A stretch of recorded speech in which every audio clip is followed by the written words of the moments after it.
As our exploration of Utah continues, we checked off another of the Mighty Five national parks here when we did Bryce Canyon National Park. It was really cool, lots of fun things to see there. It was a little different for us. It wasn't our usual deep dive into a park, and we didn't do a ton of hikes, but it was extra special in its own way. We got to experience Bryce Canyon National Park with my parents, who had driven all the way from Michigan to visit us here in Utah for a week. And Bryce Canyon was essentially the closest national park to where we were staying here. One of the more unique because of the hoodoos, and so we really wanted them to experience it. My parents aren't big hikers. They obviously wanted to get out and explore a few things and get to see as much as they could, but they were never going to go on a 6-mile hike like we might normally do. So we did our research, looked at all the trails, used all trails, asked around, and discovered that the Navajo Loop Trail was probably one of the shorter hikes in the park, but one of the ones that you would still get to see quite a bit of the hoodoos. You'd get to go down at the base of them and really see what that park had to offer, even on just a short trail. And so while we didn't get to explore the park like in our normal fashion, what we got to do was explore the park in a way that many other people would normally explore the park.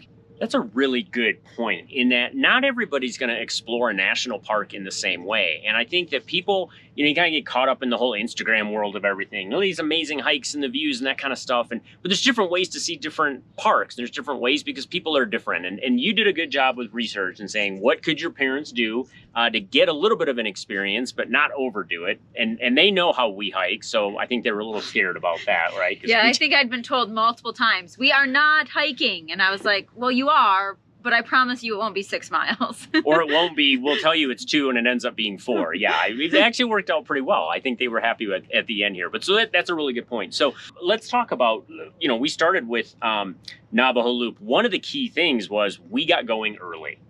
And so we ended up pretty early in the parking lot and still got one of the last 3 because in Bryce Canyon, you end up with a lot of overlooks, and I think that's why it's a popular park. There's ways for people to just kind of drive through the park, stop in an overlook, get out, see something cool, and then jump back in their car. They don't have to do a big hike. But you also end up with trailheads in those same parking lots, and they fill up pretty quickly. So tip number 1, get there early. Well, and remembering that these parks were created in the early, 1920s, 30s, 40s, when there were far, far fewer people visiting these national parks. And now, they're hitting 2 million visitors a year, and you just can't simply put 2 million cars in those parking lots. And they actually do run a shuttle at Bryce Canyon. And so you can park your car and hop the free shuttle, and it will take you to some of the key park points of interest in the overlooks in the park. But we had all our stuff with us. We had our food. We really just wanted to have our own car. And so we purposely made a point to get there before 9 a.m. And like you said, we still got one of the last 3 parking spots in Sunset Point parking lot, which I think is the biggest one there. Yeah, so we stopped and, we parked there and went out and looked at Sunset Point, did the overview of the hoodoos and kind of did pictures and that kind of thing. So that was nice to see that. And then we headed out on Navajo Loop, which was a really interesting trail, I thought. I really liked that one, and I'm glad that I had done my research to figure out which loop to even go on, which direction to go, because it is a loop, so you can go clockwise or counterclockwise. And it was suggested to me to go counterclockwise, and I'm glad we did it that way. You enter down, you are starting at the rim of, so Bryce Canyon, I'm going to back this up just slightly. So Bryce Canyon National Park is not technically a canyon. Geologically, no water ever actually ran through it and carved it out, but it's still a canyon of sorts. So you are starting at the rim of the canyon, and then you are hiking down to the bottom of it, the base of the hoodoos. That's a steep hike. So you are traversing 29 switchbacks all the way to the bottom.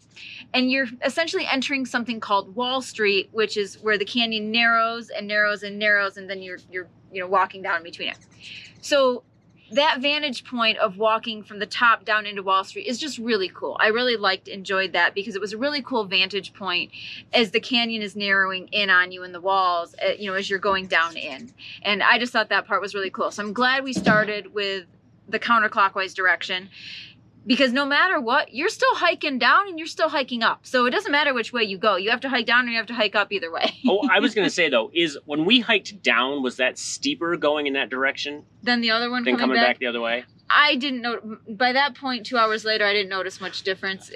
I think it's still about 20, not 20, 25, 29, either direction, up or down. Yeah, I guess it felt to me like we were going at a steeper angle on the way down than we were on the way up, although by the end it felt pretty steep no matter what. So, yeah, I guess maybe that is, but I did like the direction that you chose, that we went in that direction. And there's a lot of different things to see there. I mean, you start walking down around and you see the hoodoos, and then as you come up later, you end up more by the hoodoos. But in between, you're in this little canyon. It's almost like a slot you're walking through at some point. And then you get out from behind that. It's a completely different landscape again, because you got into there's trees and there's I don't know. It's like everywhere in Utah, you turn a corner, it's completely different. You're right. There was a whole more flat section at the bottom with the sand and the trees and sort of more open rocks and some pretty good vistas.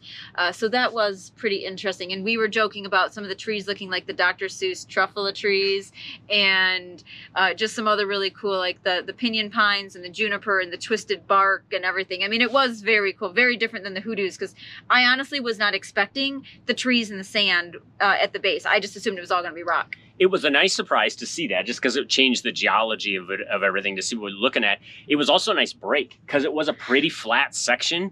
And yeah, even whether you're going up or down, when it's a steep incline, it's hard on the knees, right? You can get tired. You got to watch your step. It can be slippery at times, so you have to be careful with that. I don't know if you hiked with a pole. I almost always hike with a pole. I know both of your parents hiked with a pole. I took one. I never used it. I found even on the inclines when you're going up, it helps pull yourself up a little bit. On the way down, it's good to help steady yourself. And your parents are getting a little bit older, and I think they were nervous about some of that and some loose rock, that kind of thing. And I know your mom really relied on the pole a lot, and she found that to make it just more comfortable. Yeah. And that's key. You want to be comfortable when you're hiking. So take the equipment that you need to get out there and enjoy it. I really liked Navajo Loop Trail, and there were a number of others that I had originally picked out, and a lot of it was going to depend on how my parents were feeling, the temperature, and I think we'd made a good choice. The Navajo Loop Trail is actually less than 2 miles. It's only about 1.5 miles, 1.75 miles, and yet it still seems like a lot longer because you've got that steep incline and decline on on the in and the out.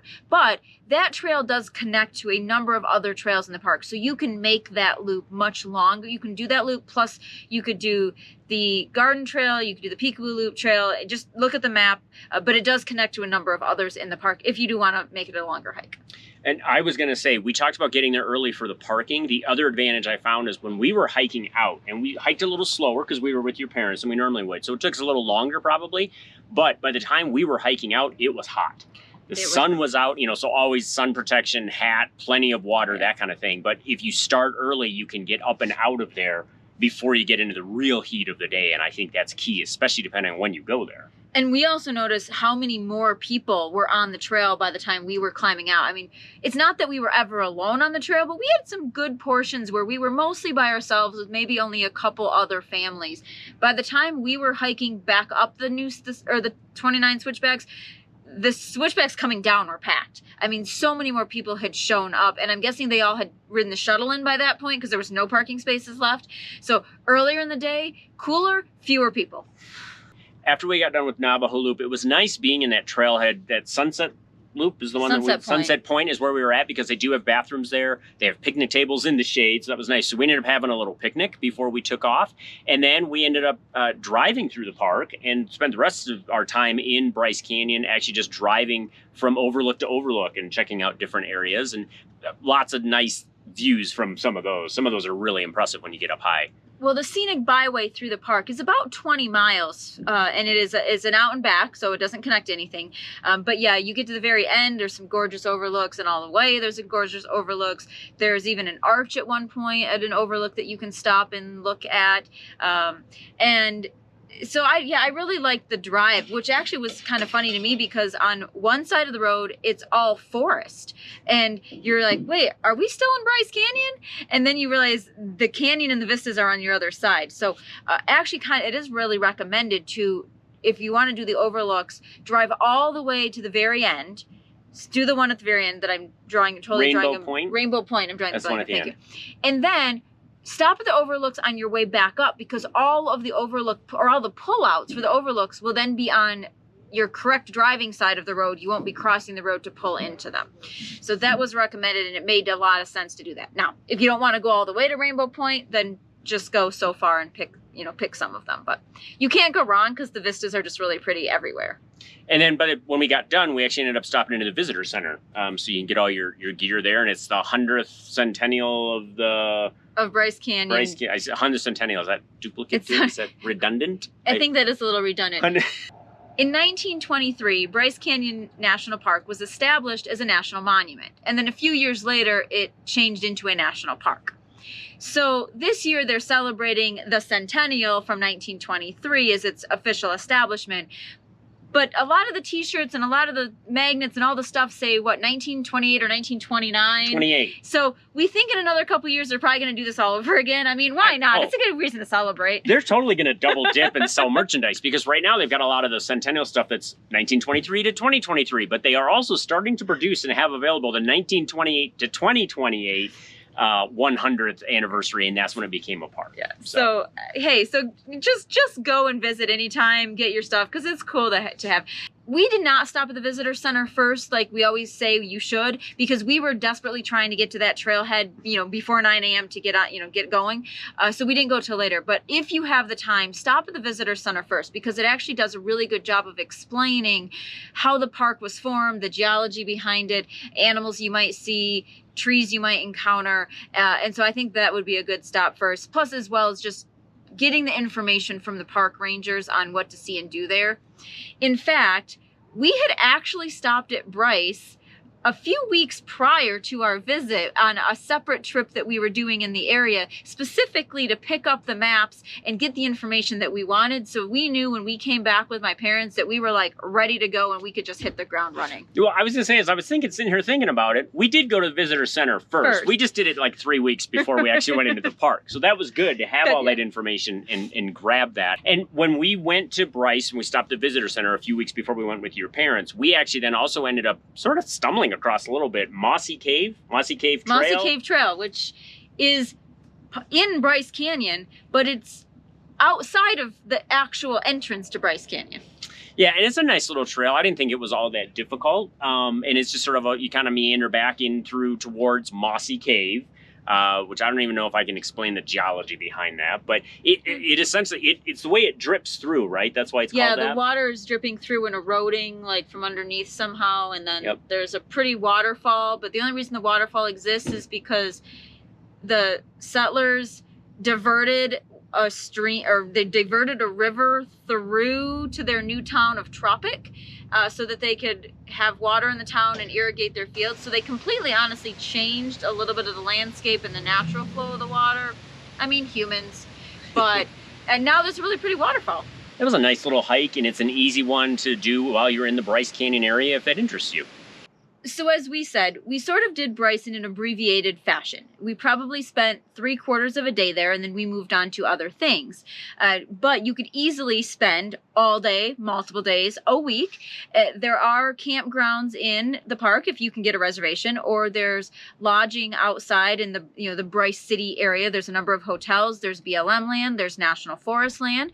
There's the little town of Tropic that's got some cabins and hotels as well. So there's a lot of lodging options in the area to allow you to spend as much or as little time as you want, because there's actually other things to do and see in the Bryce Canyon National Park area. You've got Willis Slot Canyon, you've got Scenic Byway 12, and you've got the Red Canyon, you've got the National Forest around there. So there's actually quite a bit to see and do if you're passing through the area, whether you're hitting all of the Mighty Five in Utah, or you're just trying to hit Bryce, or you're just like we did, you're just popping in for the day. What I found from this trip, both preparing for it and then going with your parents, is again, national parks are all different. National parks are mean different things to different people. Doesn't matter what your age is, doesn't matter if you can hike 10 or 20 miles, doesn't matter if you can hike 2 miles. There's probably something for you at a national park. Bryce Canyon National Park is one of the Mighty Five for a reason. It is very different, it is very cool. So if you get to Utah and you get a chance, I would check out Bryce Canyon National Park. In the meantime, keep on trekking.